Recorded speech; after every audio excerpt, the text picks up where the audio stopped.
Ever get this feeling like, I don't know, like there's this invisible rule book we're all supposed to follow? These Mhm. unspoken norms, you know?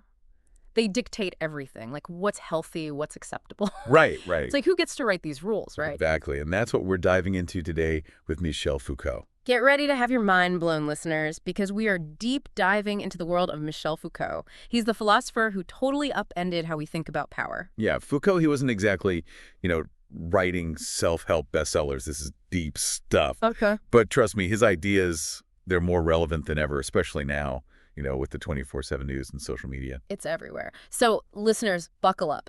If you thought power was just about like presidents and CEOs think again, our expert here is going to take us down the rabbit hole of Foucault's thinking. So, give it to us straight. What was this guy all about? Well, Foucault, he argued that power, it isn't just some guy in charge, right? With a crown or a corner office.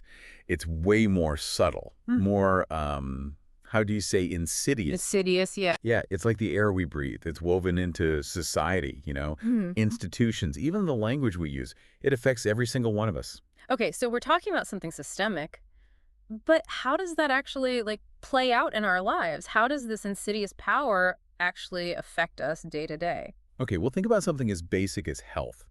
Just health. Yeah. What does it even mean to be healthy today? Right. We get our information from doctors, experts, Right, which we should. and we should, of course.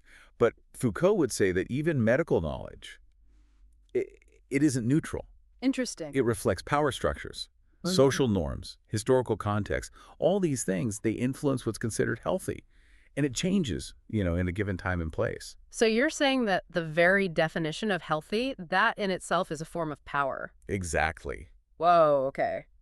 That's kind of a mind-blowing concept when you actually say it out loud. It is. And it affects how we actually live our lives. Yeah. What we eat, how we exercise, Yeah. even how we feel about our own bodies, Yeah.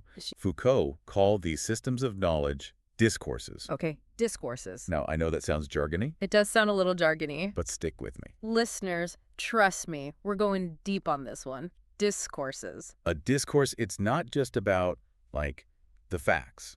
It's about how those facts are presented, who gets to do the speaking, whose voices are amplified, and whose are, silenced. That's the power dynamic. Okay, I'm starting to see where you're going with this. So it's not just what we know, it's how we come to know it, who's doing the telling, and what's at stake in those narratives. Now you're getting it. Okay. Let's take mental illness Okay. as an example. In Madness and Civilization, Foucault, he goes deep into how we understand madness, how it's gone through these wild transformations over history. Right, like what was once seen as demonic possession or, something like that. Now it's like, oh, it's a chemical imbalance in the brain. Precisely. But Foucault would argue, and this is crucial, these shifts, Mm. they weren't just about scientific breakthroughs. They were totally intertwined with social control. Interesting. The definitions of sane and insane, Mhm. they determined who was locked up, ostracized, or let's just say subjected to interesting medical treatments back in the day. Whoa. Okay. Yeah, that's a bit chilling when you actually think about it. So the power to define madness is also the power to control how we treat people deemed mad. What's considered normal behavior. Exactly. What isn't? And this applies to everything. Education, criminal justice, you name it. Wow. These systems, they don't just enforce rules. They create certain types of citizens. It's about, like, molding individuals, shaping their behavior, all through these seemingly neutral systems of knowledge. It's insidious. It is. Okay, listeners, I can already feel my mental gears turning over here.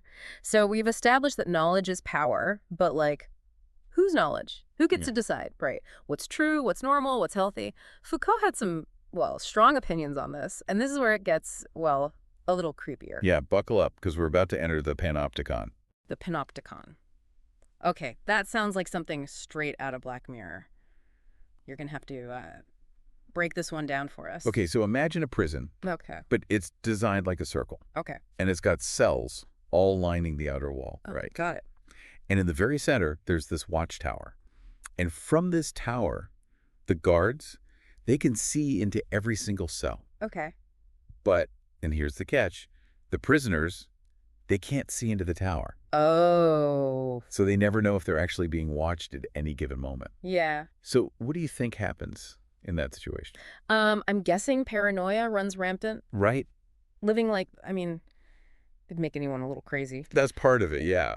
But Foucault, he was interested in something else. Mm. He argued that in this situation, people start to regulate their own behavior. It's like Really? they're not being physically forced to do anything, but the mere possibility of being watched, it's enough to make them, self-police. Wow. So it's like this constant state of what if someone's watching, even if no one is? Yeah. It's just like internalized. That's where the power is. Exactly. And this, Foucault argued, this is how power becomes self-enforcing. Yeah. You don't need chains and shackles, right, when you've got people policing themselves. It's true. And the panopticon, it's not just some, outdated prison design. It's a metaphor Okay. for how power operates in all sorts of institutions, even in modern society. Okay, I'm starting to see it. Like schools, hospitals, even just the workplace. There's always someone watching, evaluating, keeping tabs, like always. Precisely. But it goes even further than that. Okay. Think about social media. Oh, yeah. We are constantly posting, sharing, creating these digital versions of ourselves for everyone to see. It's true. Who's watching? Your friends, your family? Yeah, okay. Yeah. But also potential employers. Oh, yeah. Future partners, advertisers, even governments. We're all under this digital panopticon, whether we realize it or not. And the crazy thing is we're willingly participating. Right. Like we're so busy curating our online personas, trying to make that perfect image that we often censor ourselves without even thinking about it. And that's how what Foucault calls disciplinary power. Yeah. That's how it seeps into our lives. Wow. It's less about actual punishment and more about subtle control. Yeah. We internalize these norms, these expectations, and they shape our behavior, our desires, even our identities. We're all just performing for this invisible audience. It's like we're trapped in a way in this self-imposed panopticon, of our own making. This is heavy stuff, listeners. But before we spiral into an existential crisis, tell us, is there any way to fight back against this kind of power? Well, that's where things get even more complex. See, Foucault, he argued that power, it isn't just about repression and control. It's also productive. Hold on, you're saying power isn't always a bad thing. It's not about good or bad, but understanding how it operates, what effects it produces. And one of the key ways power functions, in Foucault's view, is through what he called biopower. Biopower. Okay, now I'm picturing superheroes with plant-based powers. Wow. Give us the lowdown, what is biopower? Not quite. Think of it this way. Biopower is how institutions like governments, medical systems, even schools manage and optimize entire populations. Okay. We're talking about managing health, reproduction, hygiene, lifespan. Essentially, it's about controlling and optimizing life itself. So making us healthier, more productive members of society. Right. That sounds pretty positive on the surface, right? Right. And a lot of these systems, they do have beneficial effects. Right. I mean, think about public health initiatives, for example. Save countless lives. Totally. But biopower, like any form of power, it raises important questions. Such as? Well, who gets to decide what a healthy population actually is? Whose bodies are considered, normal or desirable? Right. And how do these definitions actually play out in terms of things like reproductive rights, access to health care, or even just the treatment of marginalized groups? Yeah. These are the deeper issues that biopower forces us to confront. So it's not always as benevolent as it seems on the surface. Exactly. It's about recognizing that these systems, even with good intentions, they could be used to control and regulate entire populations, often in ways that reinforce, existing power structures and inequalities. Okay, so we've got knowledge is power, the panopticon, watching our every move, and now biopower, shaping our very existence. This is a lot to unpack, I gotta be honest. Is there any escaping Foucault's web of power? So we're basically screwed then. Are we trapped in this system? There's just no escape. It all sounds a bit, hopeless. Not necessarily. See, the Foucault, while he did highlight all the ways that power can limit us, he also believed in the power of critical awareness. He didn't really offer simple solutions because, he knew, right? Challenging these really deeply ingrained systems, that's an ongoing process. Right, it's not going to happen overnight. Exactly. Okay, so maybe we can't escape the web entirely, but we can at least be aware of it, right? See the strings. But where do we even begin? Well, I think it starts with questioning, honestly. Questioning everything. Everything. Yeah, the next time you encounter a rule, right? Right. Or a norm, a definition, anything, that's just presented as, that's just the way it is, you know? asking yourself, okay, whose interest does this actually serve?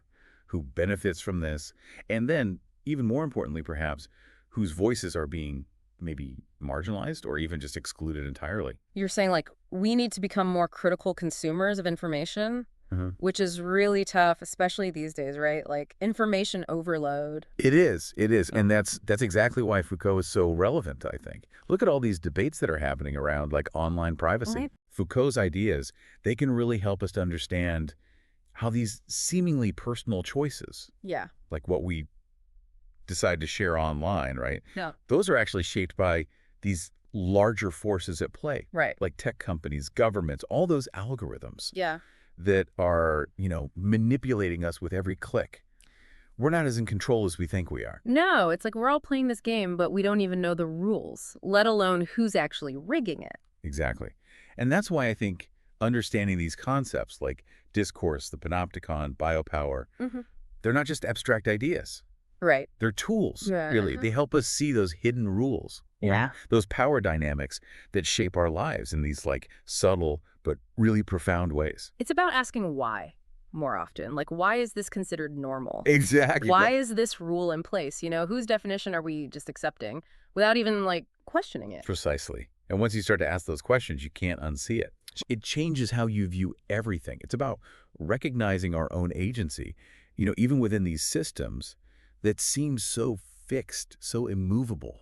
So it's not about, like, overthrowing the entire system, but it's about pushing back against it, right? Yeah. Challenging it where we can and creating space for these alternative narratives, like alternative ways of just being in the world. Exactly. It's about recognizing that we actually do have power, individually, but also collectively, Right. to question these things and to resist and to actually create change. Okay, I love that. So we're not totally powerless. We're just, well, we're playing a really, really high stakes game Yeah, with some questionable rules. that we didn't agree to. Exactly. But hey, understanding those rules, Yeah. that's the first step to becoming a more strategic player. And then, hopefully a more effective one. Right, you got to know the rules to break them.